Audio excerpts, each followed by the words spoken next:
Welcome to the podcast with your favorite cash flow guys, Mike and Blaine, giving you the best advice while having a beer. When you're running a business, there are problems every day. Let Mike and Blaine help you out and guide your way. Cheers to the good times with Mike and Blaine for business, beer, and BS.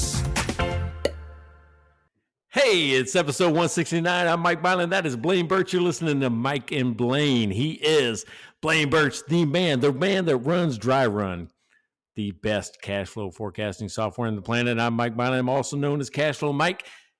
Man, what are you doing? What's going on? I ain't talking to you in 2 weeks. I feel like I'm out of practice. That was the worst introduction I've ever given because I'm out of practice.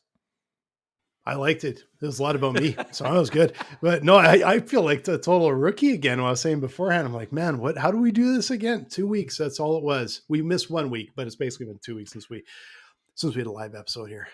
Hey, well, if you see the chaos behind me, it's because we're also out of practice. I'm like going, wait a second. I do like live events 2, 3, 4 times a year.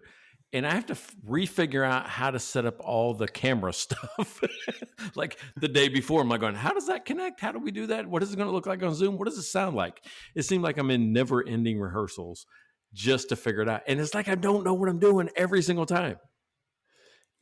Man, well, you know, when there's as many bullets flying at you as we have, it's so easy to just to lose it, right? Like it's 2 weeks off. But that's been 1,000 things in that 2 weeks. And then for you, if you do this a couple times a year, think of all the stuff that's come in between sessions. You have to go back and start digging through again. Oh, that's why you need a strategy, right? That's why you need a plan. but with this stuff, here's what happens when you don't use something for 6 months in the real world today. Software updates.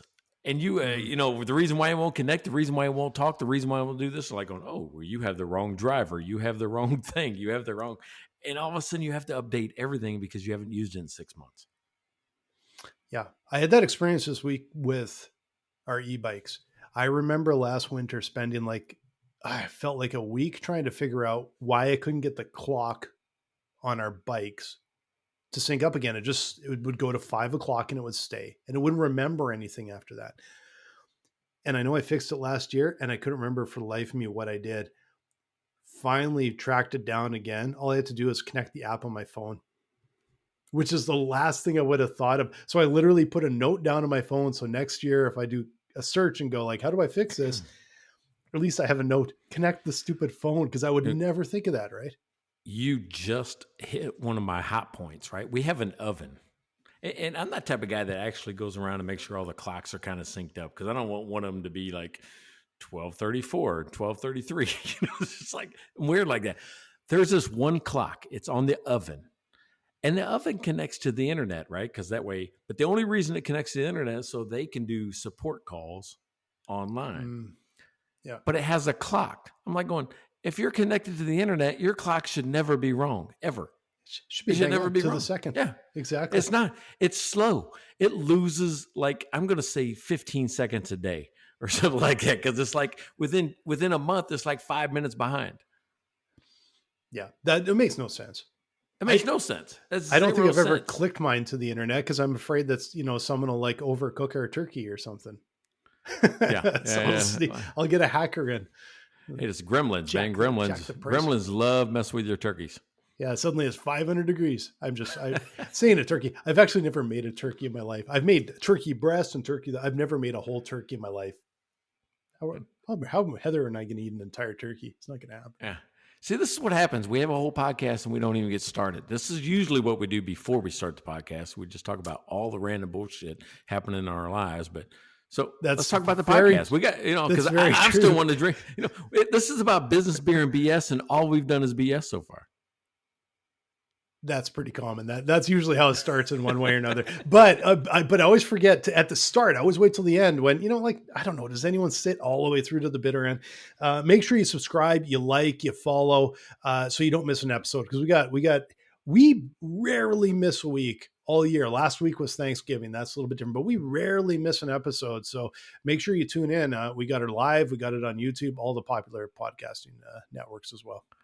You bet. So let's talk about the next most important thing. That's about what beer are we drinking? What do you got going on, right? What is your post Thanksgiving beer? So last weekend we got down to downtown Mesa, which is kind of a little ways away from us, but it's such a cool little downtown. If you're in the Phoenix area and you haven't been to downtown Mesa in a while, go down there. It's so cool. There must be 4 or 5 breweries, a distillery, and a bunch of great little restaurants, 2 music shops, a bunch of little antique shops. It's so fun. It's really cool. So we went to a couple breweries, and but this one, Oro Brewing, downtown Mesa, has got terrific beer. And I also love the brewery because it's just this little itty bitty place. It's just a little tiny bit dive bar. Like it's got that feeling like, oh, I love that. Like feels like a real bar. It's not too pristine and polished, just awesome. And they have a really terrific beer I bought on the way out, and it is called King Gus Imperial Hazy IPA. And King Gus is a rooster. It's a beautiful bottle with this rooster. But the interesting thing, it's in collaboration with Gus's world famous fried chicken. And I honestly had to look up what the heck is Gus's world famous fried chicken. Well, they've got 3 locations, 2 in Phoenix, and I think 1 in Mesa. We've never been there. I never heard of it before. So now I've got to go try their world famous fried chicken because it's supposed to be delicious. So we're gonna give that a go. How cool is that? How cool is that? That's just really cool that they've combined and collaborated on that beer. So it's kind of cool. And that's a cool collaboration because you'll hear like ones with other breweries or with like a coffee shop and they'll put a little coffee and fried chicken. That's awesome. That's pretty cool thinking there, man. See, and I wouldn't think to pair a hazy IPA with chicken. So you're gonna have to tell me, what was this experience like? I will do that. We'll have to go and maybe on the weekend we'll go down Mesa Way and find ourselves some Gus's fried chicken. Hey, speaking of, remember, I'm going to be there in a month. I'm going to be there next month. So you better figure out where Gus's fried chicken is because I'm coming. Because we're going to have to go to Gus's fried chicken and then over to Oro for a beer after. And it's great. And this is a good beer, by the way. I've been really enjoying it. Also, it's 8.5% though. So we got to hang in there till the end of the show. What is this? Mine's 7%. What am I thinking about? All right. So I went with the. I don't know I found this new brewery. Remember, it was like a couple of weeks ago. I found Three Nations Brewery out of Carrollton, Texas. And I didn't know much about them, but I'm hot off of this Cabo trip. And I don't know what it is. I think I'm addicted to lime now. Because they put lime in everything. I don't care. Oh, you want cottage cheese? Here, I have some with lime. A beer, a margarita. It doesn't matter. Everything has lime in it in Cabo. Nice. I'm like, oh, maybe I miss lime. But in the morning, I did the same thing every morning, right? I would go over to this little buffet, but I'm the guy that I don't get a lot of eggs and bacon and sausage when I do Caribbean or beach trips. I do the fruit, right? Yep. So I'll load up on melon and pineapple and mango and things like that. I'm going, I think I missed mango. So I went with Three Nations has got one I'd never seen before. It looks like a crazy elephant smashing a mango, right? So it's called the Mango Smash. So I went with that today, and so we're going to see what that's like. So, hey, who should we thank for these, right? 2 great beers. Who should we thank? Yeah, we got a long list, and I'm going to kick it off with Baltimore Mike because we've got 4 or 5 beer sponsors out to the end of 24. We're almost at the end of 24, guys. Might want to re-up. And Devin, who's actually gone into January 16th. So I can start with Baltimore Mike, the other Mike Milan, longtime beer sponsor of us. We love the support, Mike. And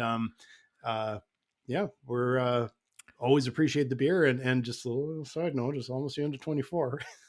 I can tell you this, though. I am so nervous about what's going to happen next because I know there's going to be another Mike Milan Bowl this year, or at least this NFL football season, because the Chiefs and the Ravens always seem to match up, always seem to just collide right there at the end. Right now, that trophy's sitting right up here on my, my shelf. I do not want to have to send that sucker back. And the way the Chiefs have been playing, we're going to need some more referee help. And he knows what I'm talking about. It's like there's all these memes with the referees in red and white stripes instead of black and white stripes. Hey, I don't care. Whatever it takes. I mean, we'll take the help. Take the win. Whatever helps you get there, man. There you go. So, hey, let me thank Devin, right? I mean, Devin, again, biggest LSU fan on the planet, works with Courtney over there, in Louisiana. I mean, he is serving the public, selling books to college bookstores. I think he's in management there, so he's got his fingers in the pulse of the college community. And again, there's nobody a bigger LSU fan, so thanks, Devin. And we definitely have to thank Courtney. And I know you weren't supposed to mention Courtney, and since she's probably a couple rooms over, I'll thank you, Courtney, because I'm a long way away and you can't give me the stink eye. No, thanks again, Courtney, and for also sort of bringing Devin on board. That's just that's been awesome. So, yeah, we got a few more. We still got 3 more. That's amazing, eh? Like we got a nice list of beer sponsors right now, and you're in the end of 24. Yeah. So, I mean, Jackie York, she's still with us, right? So, Jackie, Absolutely. I mean, out there, if you need a CFO who specializes in all things green, I don't care if it grows, if it goes into your body, whatever that is that's green, she can help you out. If you want to know how to manage cash in those type of businesses, landscaping and the works, contact Jackie. Matter of fact, she's moving from Hawaii over to San Diego, so she's coming to this side of the world. Wow. She'll be closer to us, and I mean, one of my good friends. Check out her at Blooming CFO. Yeah, for sure. And Larry Weinstein, if you're looking for a CPA, you're out Houston way, talk with Larry, the cash flow cowboy. Larry's been a really long time sponsor, a huge supporter of the show. And I know you talk with Larry all the time. Thanks again, Larry. We always appreciate it. Larry's on a cruise right now. Can you believe that? On a cruise. We're doing this and he's on a cruise. So it's rough. It's a rough life, Larry. That's what I told him. I said, he's got one of the best lives going right now. So, but then we got Rachel Barnett. I'm telling you what, if you don't know anything about QuickBooks, you're using QuickBooks and you go, damn, I just feel like I don't know enough about it. Contact Rachel Barnett over at Gentle Frog. She teaches anybody. I'm talking to anybody, even me. She could teach me how to use QuickBooks better and how to actually understand what's happening in your accounting system. So contact her over at Gentle Frog. I mean, she's been a long time supporter. I mean, she's the one that always re-ups and goes, right? Just, hey, I'm in for the year. Yeah. So we really like Rachel. And I'm going to thank for you, because I actually never get the beer, neighbor Pat, your neighbor down the street. Thanks again, Pat, for filling Mike's coffers with beer. But I'm going to thank you because I won't give you any of that BS about cornhole that Mike always does, because I know you got some real talent there. So I'm just going to thank you for Mike. Hey, Blaine, anytime you want to be beat in cornhole, just come here and I'll put you up against Pat. You don't get a shot at the champ yet, but I'll put you up against Pat. I don't even know the rules. So I tell you what, big doings. All right. So he works for United Healthcare. Did you see that in the news where the United Healthcare CEO was shot? Oh, on the streets? Yeah. Yeah. So I text Pat that morning. So, oh my God, what's going on? He says everybody's in shock, just total shock over there at United Healthcare. So, I mean, if you're listening to this is kind of big news that's going on, this week. Where in the video of it, I don't know if you've seen this, but it's so graphic and it's so like, oh my God, that could happen to anybody at any time.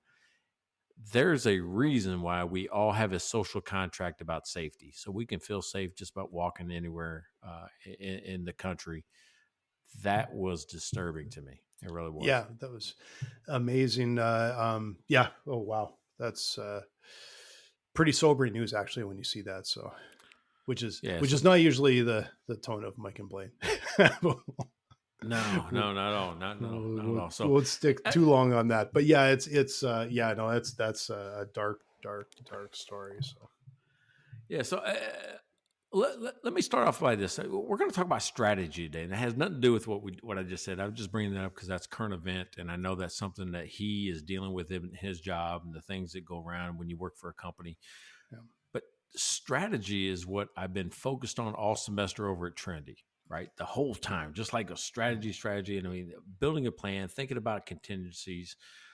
And what I see is most people, when they think about strategy, they come up with these huge, elaborate even if you don't know the details, you think that,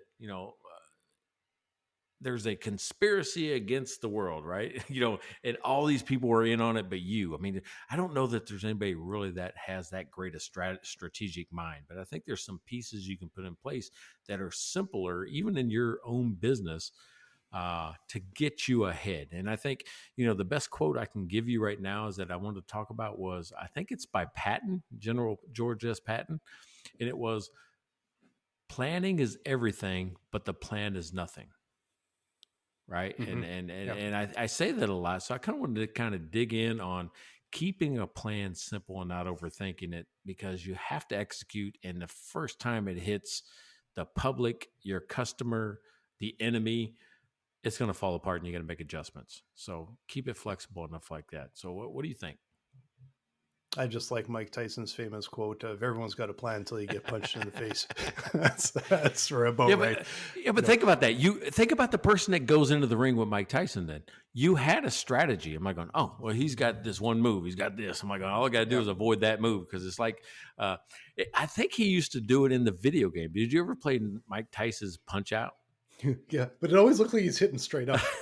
Yeah, because that's kind of what he does.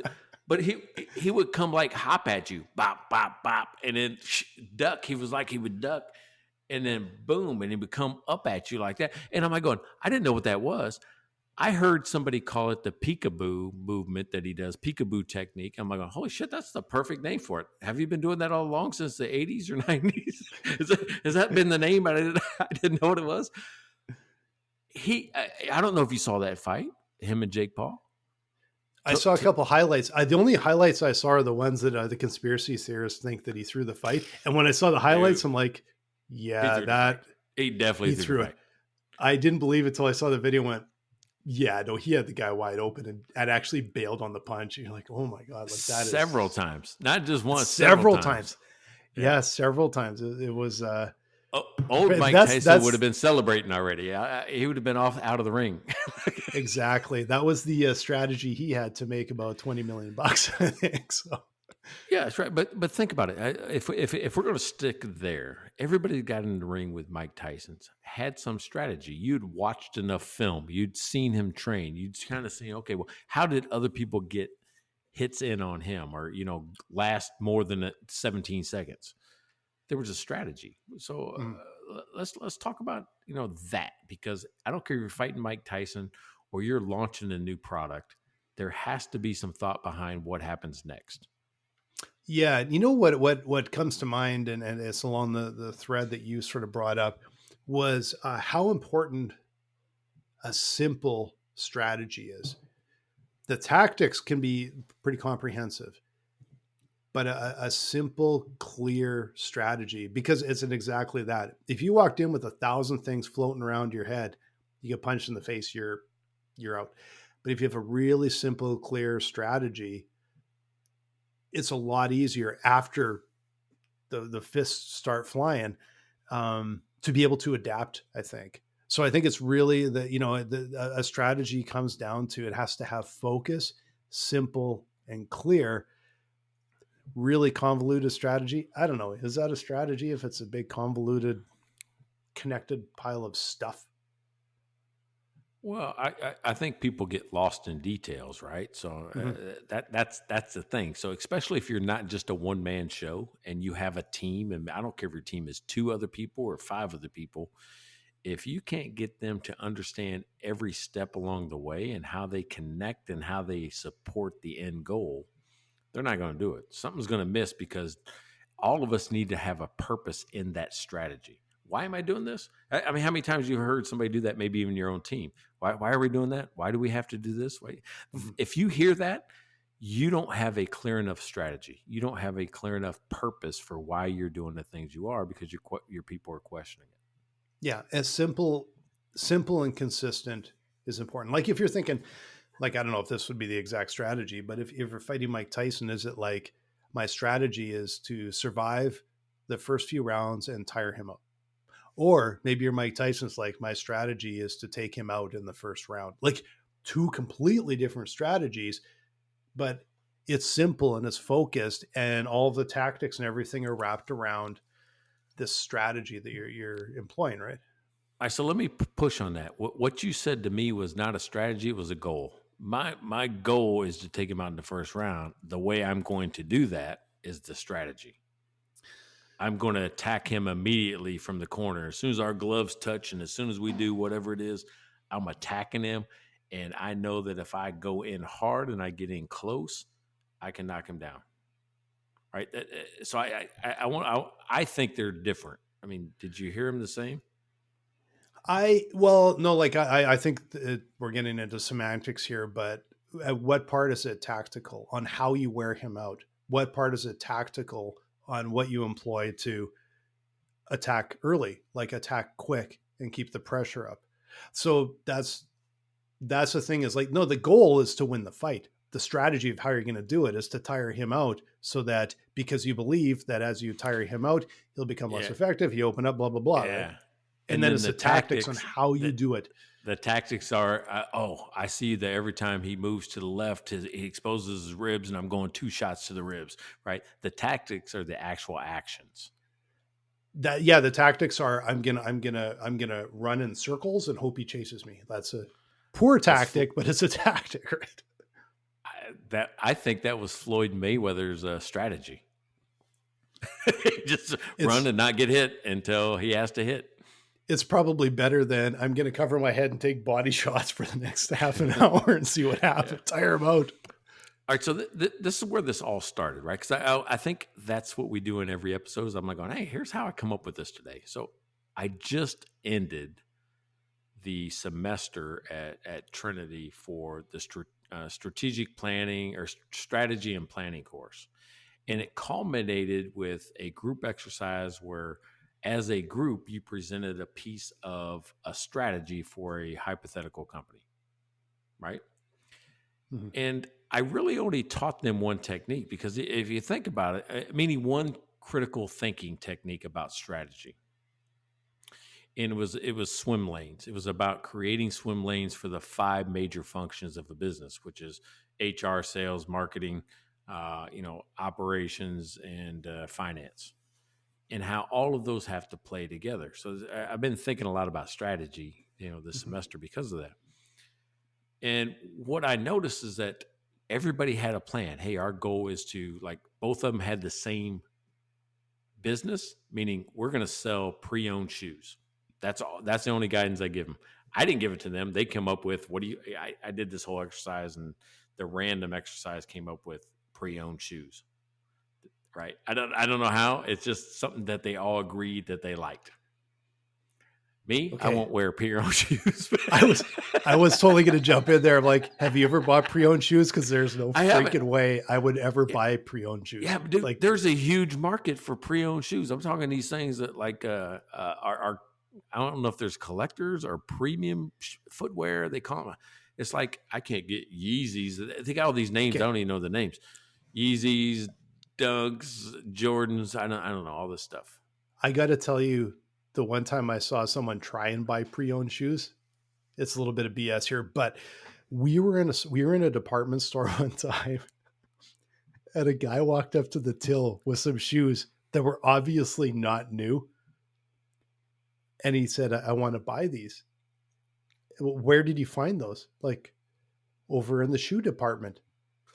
We don't sell those shoes. Someone had stolen some shoes, left their old shoes there, and this guy was hell bent on buying these stinky old shoes. And we just sat there like in awe. We're like, I can't believe what I'm watching. The guy's just determined to buy these. That can't be real. It was real. We were right there, and it was like it was not a busy department store. Just this older guy with these brown loafers that he wanted to buy, and they were just like. You could tell right away, like, dude, that's like someone's shoes. Like, they're old beat up shoes. And he was like, no, but I want to buy them. Those aren't our shoes. Well, I still want to buy them. He just would not give up. Like, dude, just walk out of the store with them. Yeah. I would have made up some price saying, hey, it's cash only. Yeah, it's $400 because they're vintage. Yeah, it's cash only, and I'm going to sell them to you out the back door. It's just like, That is a weird topic. I'm surprised that you didn't have people in the class just go, "Oh, gross. Why would I want to do that?" Like, because it's the whole market. It's like a whole subsystem. They have SneakerCon, for crying out loud. A convention of just sneakers, of pre-owned shoes. ugh. Okay, Is that if it's crazy? there is a slight difference between pre-owned and pre-worn. I'm Well, not big now on the worn. thing is, these things have to be in. It's like a baseball card. I might have been the first to buy the baseball card, but if you rebuy it, maybe it's reselling shoes, but there's some value associated with it, and it could be more valuable than the original value that they were bought for. I guess if it's limited, yeah. Yeah. All right. So Scarcity, right? So but here was two teams, right? Two teams took totally opposite approaches. One of them was going to do what we think is we're going to do a retail shop. Just going to open a retail shop and we're going to sell shoes, and we're going to, we're going to even take some in on consignment, how we're going to source them and those type of things, right? That's pretty basic. That's kind of it's a good strategy, but there's nothing innovative about it. The second team went, we're going to sell it out of a pop-up food truck style. And we're going to go to festivals, and we're going to go, and hold these events in different towns. So I can have one truck and do San Antonio and Austin and Dallas and Houston and make this little circuit and sell these out of here and become kind of you can only buy it from us if you come to our event, right? Like an exclusive thing. yeah. And while they were doing that, they were going to do like sneaker cleaning and all this other stuff, while they were in this area in town. So it wasn't just go buy my shoes that I have in the truck. We're also going to take care of the shoes that you have for a fee. Yeah. Do you see that? Both of them had the same premise: go sell pre-owned shoes. They both took different approaches or strategies to that idea. Yeah. Yeah. And it's interesting because when you start analyzing that, you're like, obviously it sounds like a hell of an idea to do it from the truck version. And I'll like a few things that come top of mind. You get to go to the market and it's a small, like it's a sliver of a market, but being able to go to festivals where, there's a higher abundance of people that'll buy shoes. That's a great idea. The costs of this truck are significantly less than a bricks and mortar place. And finally, and I think honestly, this is the biggest part of that strategy, is when you're selling out of a truck, those shoes are out in open air.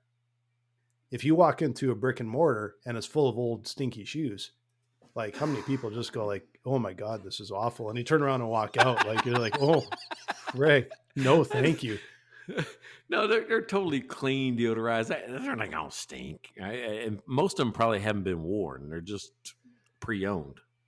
Let's say pre-owned, not used shoes. Okay, that would be the rule I would have if I had either business, was you cannot have worn these. Like they have to be just pre-owned is fine. Pre-worn, no thanks. Got it.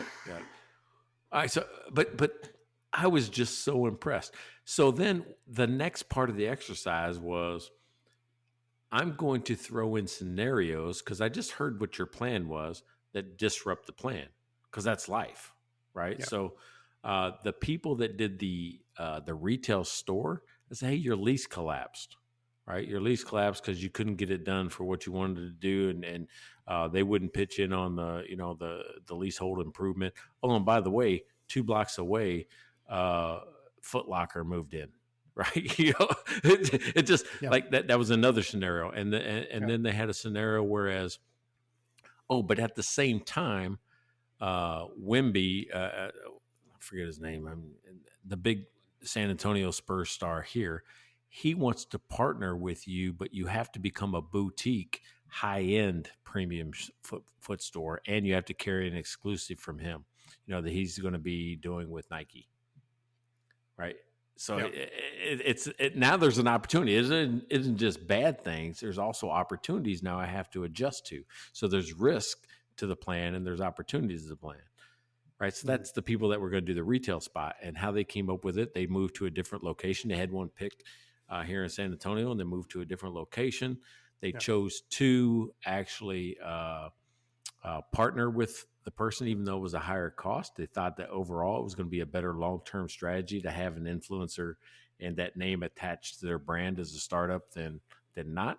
I'm like, fuck, that's really thinking through it, right? It's really thinking through, because you'd have to say not every opportunity is a great opportunity. It could be one of those things where we want you to change everything about it, like he did. Yeah. He wanted you to change your store to be a high end, not any old shoe, high end, and specifically his exclusive collection. Yeah. Right. There's okay. I'll tell you about the food truck next, or the shoe truck next. Okay. No, you know what? Actually, tell me about that first, and then I've got an observation here, and I don't know if it's because maybe this will help me understand, because I've got, I think, a bit of a question, not an observation. I think a question that I want to ask you after this. So tell me about the food truck. All right, so the shoe truck. The shoe truck, yeah. The shoe truck. All right, so their plan was to launch in Dallas, right, with one truck and then add trucks in different major cities across. So the wrench I threw at them was, hey, Dallas has this new mobile business regulation that's coming in, and they've denied your permit as is because you're not, meeting the standard of the next one, and it costs you $50,000 extra to convert your whole plan to their business regulation, right? So that was part of it. The other thing is that, oh, by the way, you've also been invited based on the social media that you've done, because they told me about this big social media plan to get people hyped up about this truck, that you've been invited to an event, a pop-up event in New York City. Bring a truck, and they're going to showcase you as part of this big event. You can buy these shoes in New York, right? Oh, and by the way, you also, one of your social media posts has a violent backlash, and people don't like you because you're overpricing used shoes. So those are the things that they had. I mean, but think about that. These are real scenarios. It isn't like I just pulled crap out of the, So, and they decided, here's what was kind of cool. Oh, there was a delivery delay on the trucks. The trucks that they wanted outfitted, I caused them to have a 4-month delay on the build out, which was going to mess with their financial forecast. What they did was say, okay, well, we can do one prototype truck ourselves before we can get the other trucks.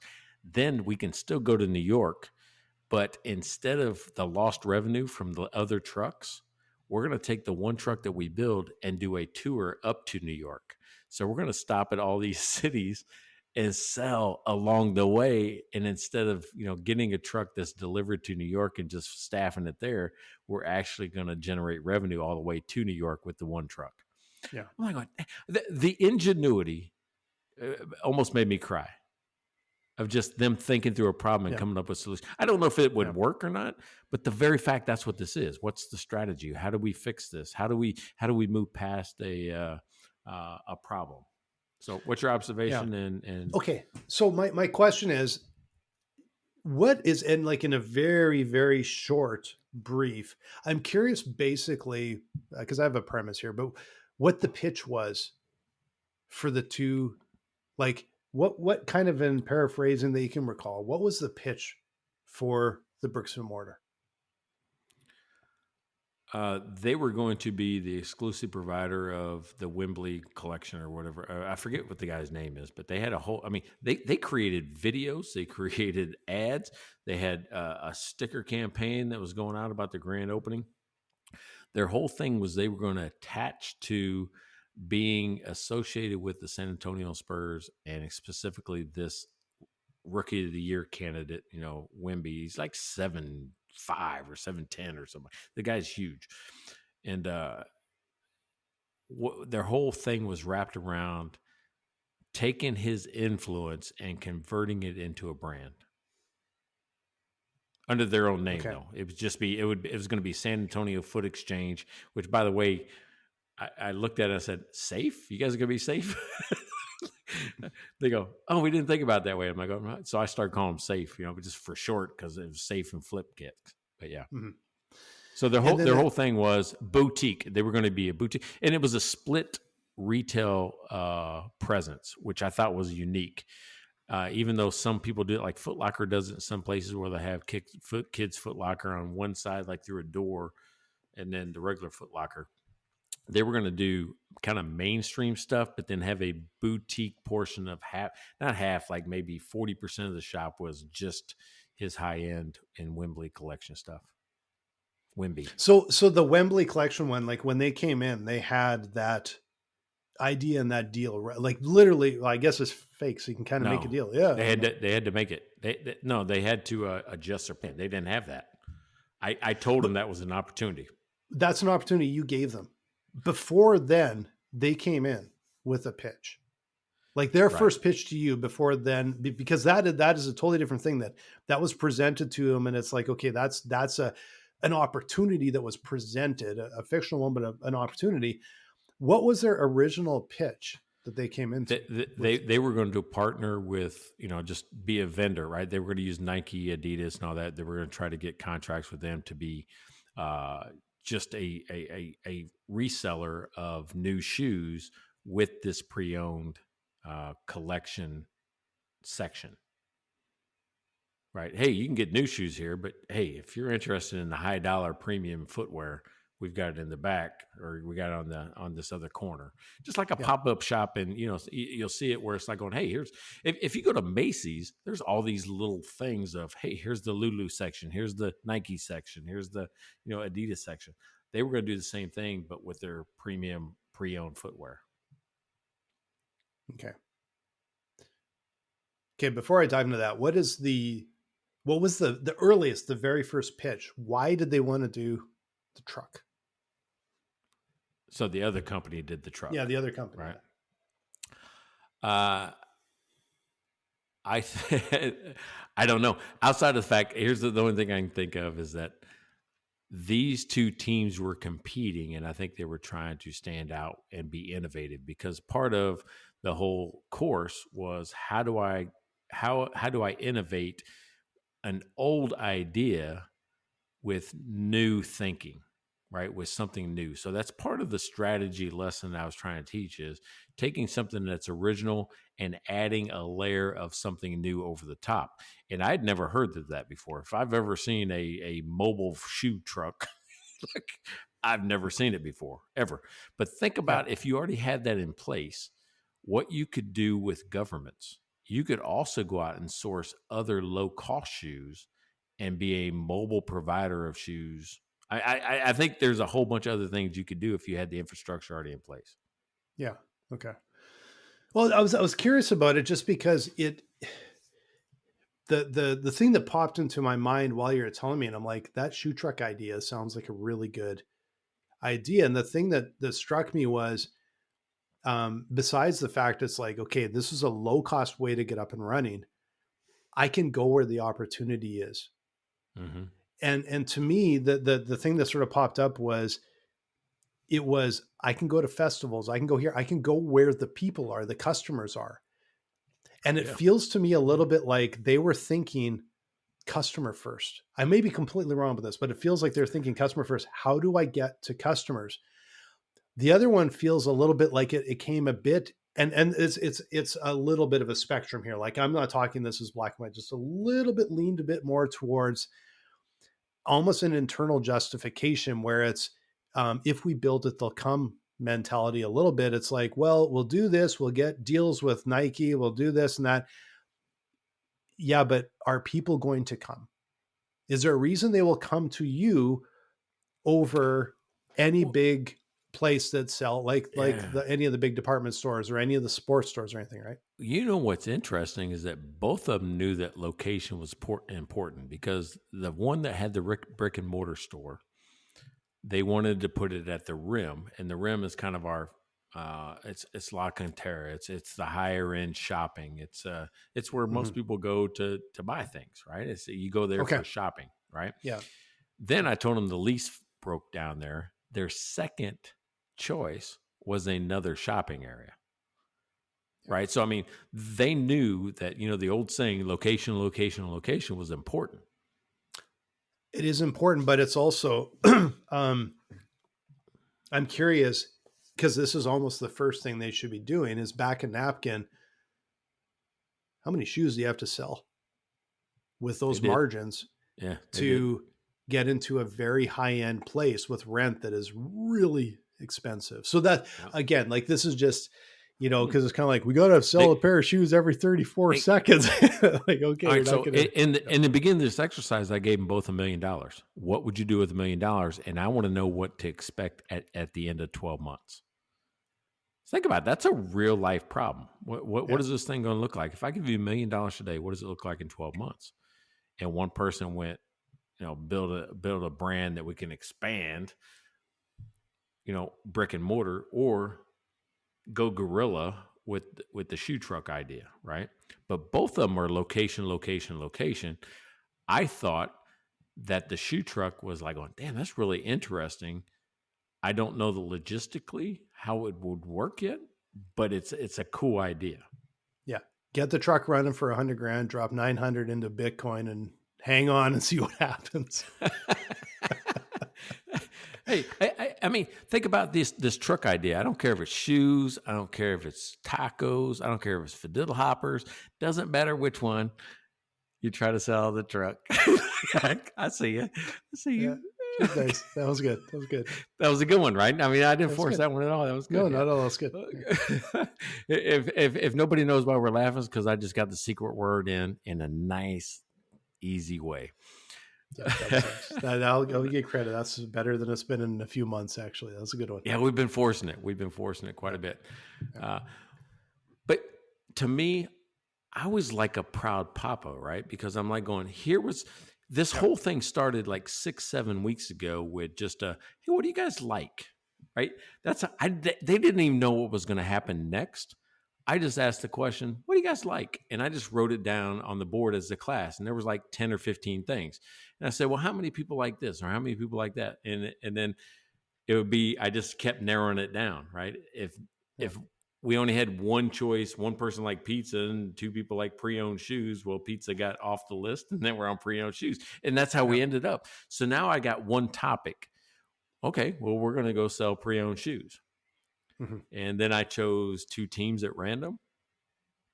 How are you going to sell pre-owned shoes? How are you going to sell pre-owned shoes? You have $1 million. What's going to happen in 12 months? Yeah. What are you going to do? Right. And I want you to show that you can be cash flow positive in 18 months. That's what it was. Right. And they were trying to get there before 18 months because they know at 12 months, I mean, that's what the funding was supposed to. They were at least supposed to show where they were at 12 months based on all the metrics that you talked about. Like I first of all, I think it's really interesting. I know when I went back years ago when I taught design at the U of A, like I would just love to give like these topics like that to my students. Like, hey, you're making a new website for, giving access to drug information or something, and blah blah. And the as soon as you give a little bit of a focus like that, that's where innovation happens. It would never happen if you just like come up with something yourself. But when you give them some constraints, that's where it comes up. Now, the thing that I find really interesting is on first blush, I'm like, I really like I thought it was really interesting, the shoe truck idea, because you get to go to the festivals and stuff. What I'm curious about is how did they reconcile the idea of doing that with inventory? Yeah. So they were going to have trucks located in specific cities. They weren't going to drive around. The whole idea was we're going to have a truck in Chicago. We're going to have a truck in and then do individual like hyper local. We're going to this festival, this event, this corner, this those type of things, and have storage or warehouse inventory there in each city that they could replenish off of.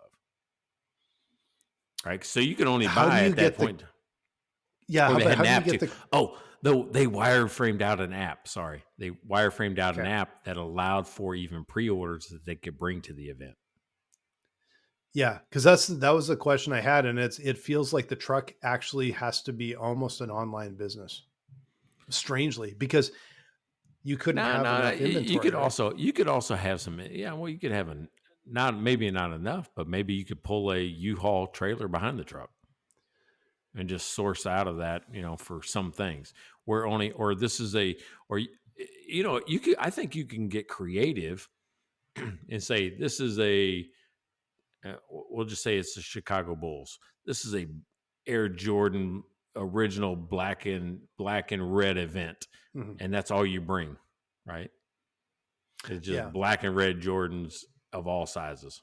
Like I think the massive benefit they have as far as being a shoe store is they don't have to have a bunch of models in various sizes, because you won't be able to bring enough inventory. The fact that it's kind of one-off specialty shoes and size maybe doesn't even matter because people are sort of buying it as a collector's item actually does open the door a lot more for that sort of model. But it's interesting to see like the opportunity but also some of the challenges that you face when you're doing that, right? Well, and that's what I told him. I said, I don't know how it's going to work. It could be a logistical nightmare. I said, but let's walk it through. I mean, that's the cool thing about, any of these type of things, even at Dry Run. I mean, even at Cashflow Mike, I'm still walking through ideas that I don't know how it's going to work yet, but I know if it works, this is a good thing for us. I really don't think that they'll make, I think they can make more money on service over selling the shoes in the shoe truck, meaning that they also want to do shoe cleaning, shoe repair, things like that. And I think people will come if I'm there. I might bring a pair of shoes and let you clean them for me for $25 or whatever it is. Yeah. Yeah. Yeah. There's something, because they got all the good shit. Yeah. They got all the great stuff for it. And then they say what they're going to do is also have a monthly subscription, whereas all you got to do is bring it to either a central location or wherever the truck is. And they had a whole calendar built out of how they were going to have the truck and where it was going to be at different days. If you had a subscription, would you take your shoes to get them just cleaned, repaired, trade them in, whatever?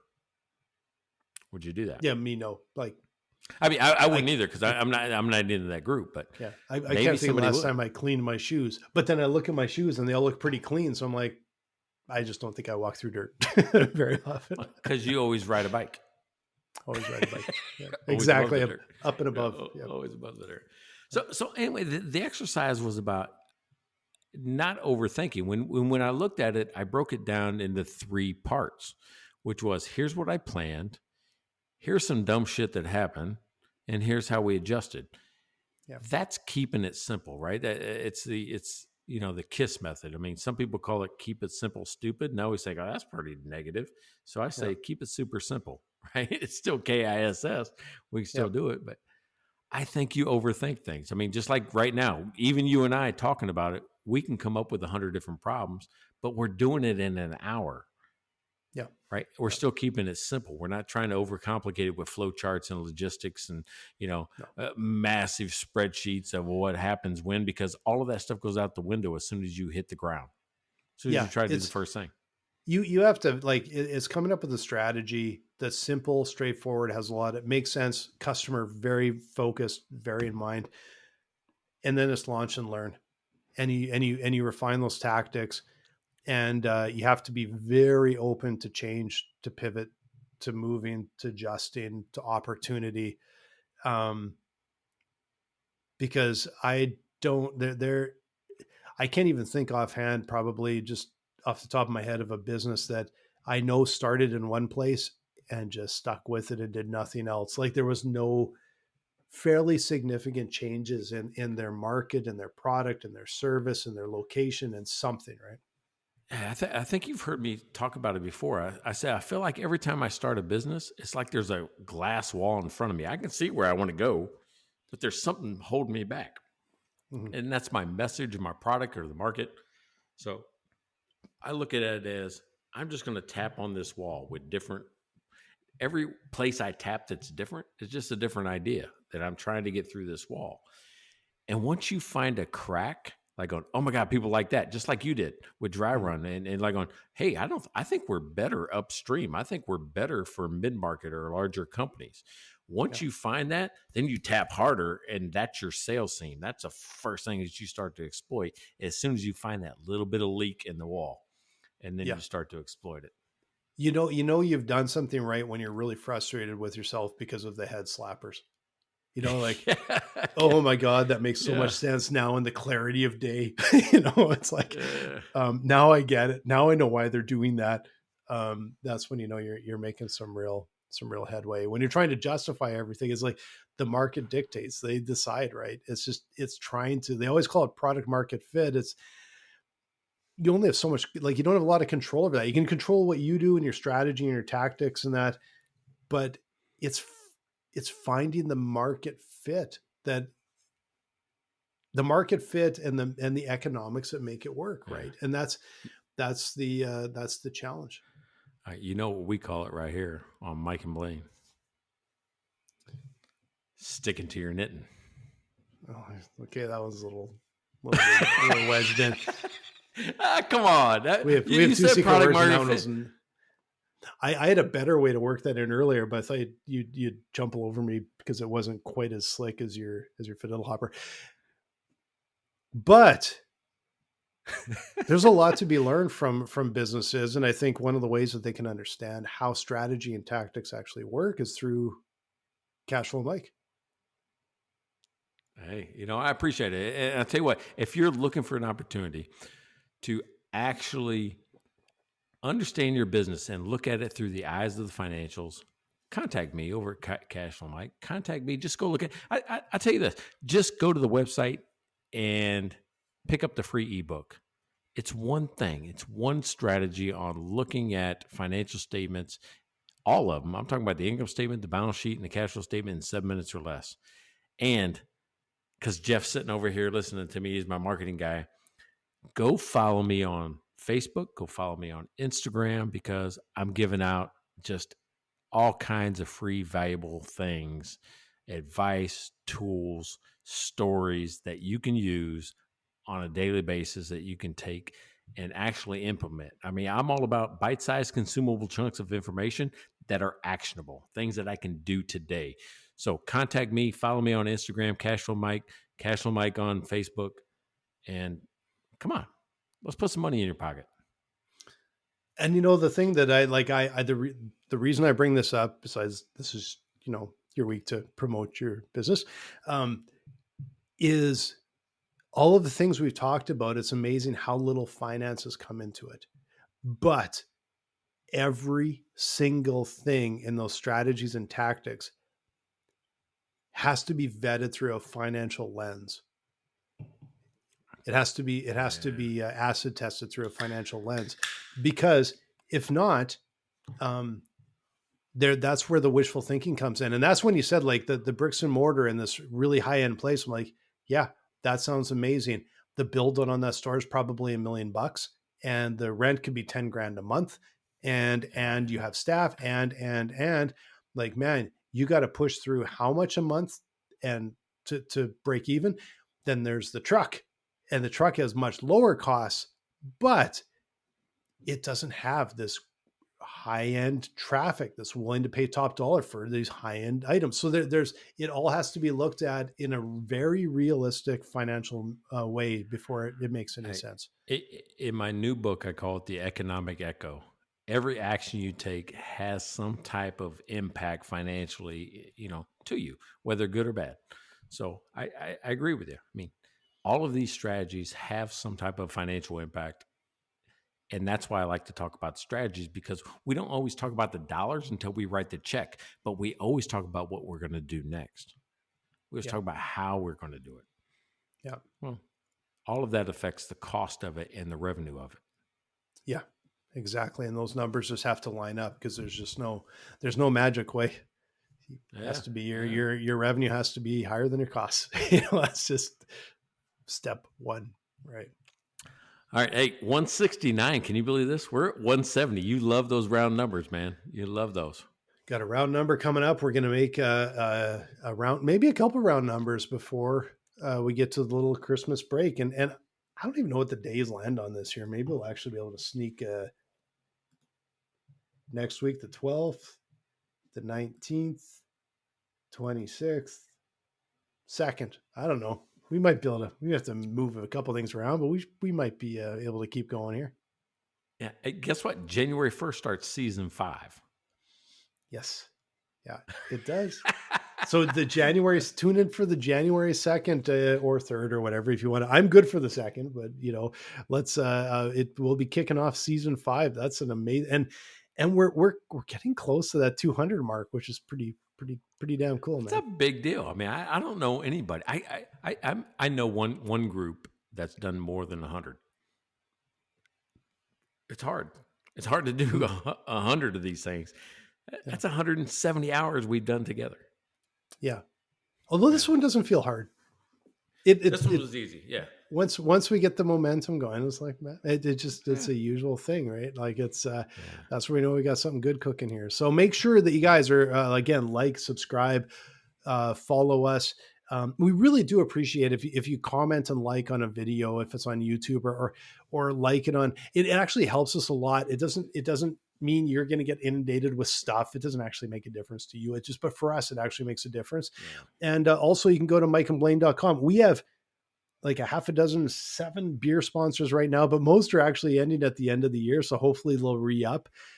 But you can always come and sponsor us. And man, I got to tell you, this is the best bang for your buck, evergreen sponsorship opportunity. We are going into season 5, and we never changed from this off the cuff thing where it's like, hey, buy us a beer for $5 and we'll talk about you. $5 an episode. You could get an entire year for $5 times 52 weeks, and we will talk about you every week on the show. Hey, I appreciate you, man. Hey, everybody listening, thank you. I appreciate it. I'm grateful. Check out their website at mikeandblaine.com. Then subscribe to the podcast and buy these guys a beer.